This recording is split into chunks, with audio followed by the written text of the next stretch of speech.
करके बताओ ये वॉइस अच्छी है या पहला वॉइस ही यूज करूं, और क्या क्या चीज वीडियो में इंप्रूव करना है।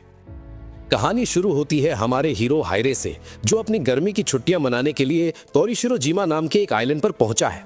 लेकिन भाई साहब सीनरी देखने के बजाय आसमान में उड़ती हुई एक तितली को ऐसे घूर रहे हैं जैसे जिंदगी में पहली बार कोई कीड़ा देखा हो। खैर, तितली का पीछा करते करते इनकी नजर वहां खड़ी एक लड़की पर पड़ती है और बस हमारा लड़का पिघल जाता है।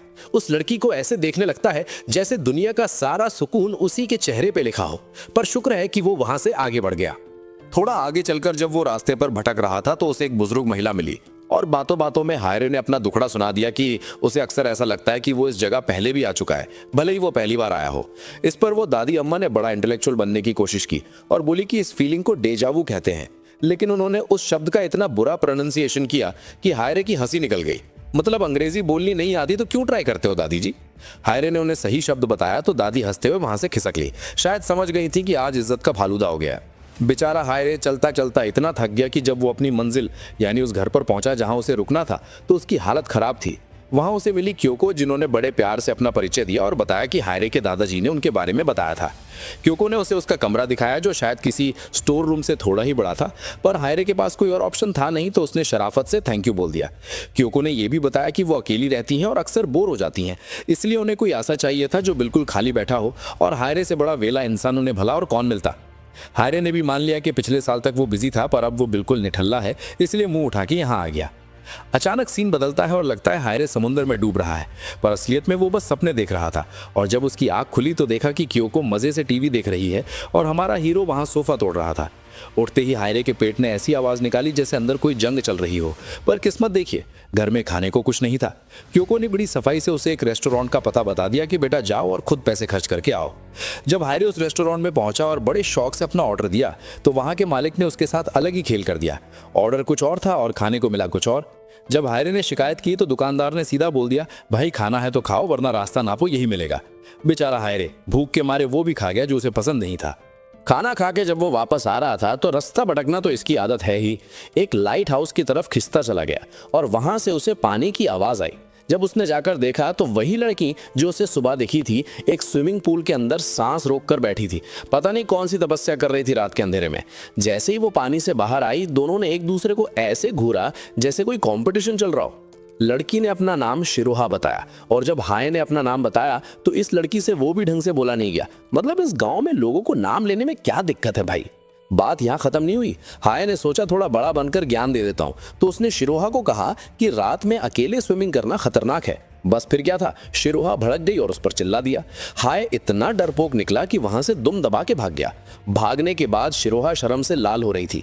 जाते जाते शिरोहा ने दो शिकोई नामक एक शब्द बोला था, जिसका मतलब जब हाय ने घर आकर कियोको से पूछा तो पता चला कि यह शब्द तब बोला जाता है जब कोई इंसान किसी को बिना वजह परेशान कर रहा हो। मतलब साफ था, हाय वहां जाकर बस उस लड़की का दिमाग खराब कर रहा था। अगली सुबह हो जाती है और हमारे नवाब साहब हाय घोड़े बेचकर ऐसे सो रहे होते हैं जैसे पूरी दुनिया बचाने का ठेका इन्होंने ही ले रखा हो। तभी वहां एक छोटी सी बच्ची आती है जिसका नाम ओमी है, वही परिवार की सदस्य जिसके बारे में कियोको ने बताया था, और वो उसे नींद से जगाती है। उठने के बाद ओमी ने बड़े प्यार से हाय के लिए फ्राइड राइस बनाए, लेकिन हाय ने शक्ल देखते ही अपना जजमेंटल मुंह खोल दिया और बोला ये तो बस फ्राइड राइस जैसा दिख रहा है, कोई खास बात नहीं लग रही। जिसे सुनकर बेचारी ओमी का मुंह फूल गया क्योंकि उसने बड़े दिल से खाना बनाया था। खैर, हाय ने बात संभालते हुए कहा कि वो बस मजाक कर रहा था, और जब उसने निवाला मुंह में डाला तो उसे वाकई में स्वाद आ गया, जिसे देखकर ओमी की जान में जान आई।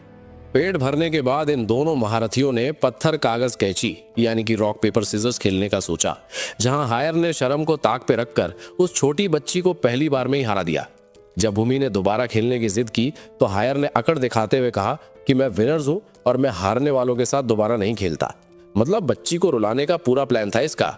उमी गुस्से में आ गई और फिर से खेला, लेकिन हायर तो हायर है, उसने उसे दोबारा हरा दिया। बेचारी उमी समझ ही नहीं पा रही थी कि आज ग्रह नक्षत्र खराब है या ये लड़का ही मनहूस है। बार बार हारने के बाद जब उमी का चेहरा उतर गया तब जाके अगली बार वो जीत गई और उसका मूड ऐसे ठीक हुआ जैसे लॉटरी लग गई हो। और सच कहूं तो अंदर ही अंदर इस खड़ूस हायर को भी उसे खुश देखकर अच्छा लगा। इसके बाद उमी अपने रास्ते निकल गई और हायर ने सोचा कि थोड़ा शरीफ बनकर कियोको की मदद कर दी जाए, पर कियोको ने इसे साफ बोल दिया कि बेटा तुम यहाँ आराम करने आए हो, नौकर बनने नहीं, तो जाओ और आइलैंड घूमो। और ये भी कहा कि एक खास इंसान उसकी सैर सपाटे में मदद करेगा। जब हायर बाहर निकला तो देखा कि वो खास इंसान सड़क किनारे एक पेड़ के नीचे मजे से सो रही है और पास में एक अजीब सा पर प्यारा सा जानवर भी था। अब हायर सोच में पड़ गया कि इस सोती हुई आत्मा को जगाए या आरती उतारे।